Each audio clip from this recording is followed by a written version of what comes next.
వారికి తోచిన పద్ధతులు వాళ్ళు చెప్పినారు. నో గెజిట్ లో లేదు, పార్లమెంట్ ఎక్కడ లేదు, జీవో ద్వారా తీసుకొచ్చారు అన్నారు.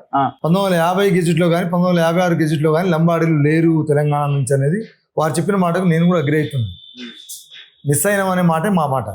తమ్ముడు చెప్పినట్టు నిజాం కింద ఎవరో ఆర్టికల్ రాస్తే, ఎవరో సర్వే చేసి రాస్తే, ఎవరు రీసెర్చ్ చేసి రాస్తే గూగుల్లో తీసుకొచ్చేది కాదు. ఇది నిజాం రాష్ట్రం, హైదరాబాద్ రాష్ట్రం సపరేట్, భారతదేశం బ్రిటిషర్స్ కింద ఉన్నటువంటి ప్రాంతాలు సపరేట్.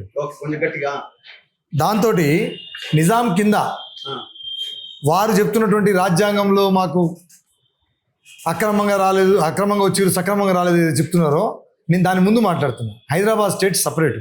హైదరాబాద్ స్టేట్లో నిజాం రాజ్యంలో మా జనాభా ట్రైబల్ పాపులేషన్ కింద Hyderabad and sketch of the principal tribes, short sketch of the principal tribes అనే ఒక లిస్టు మీకు చూపిస్తున్నా. దీంట్లో 13 తెగలు ఉన్నాయి. 13 తెగలు ఉన్నాయి.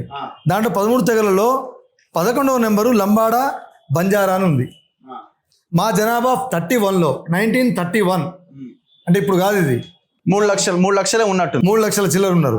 1941లో మళ్ళీ 10 సంవత్సరాల తర్వాత జరిగిన దాంట్లో tribal population, area population of the scheduled tribes ఆ లిస్టులో మా జనాభా 1941లో 4 లక్షల చేంజ్ ఉన్నటువంటి లిస్టు మీకు 4.7 lakhs ఉంది. 4.7 lakhs ఉన్నది. ఇదైతే వాస్తవమే కదా.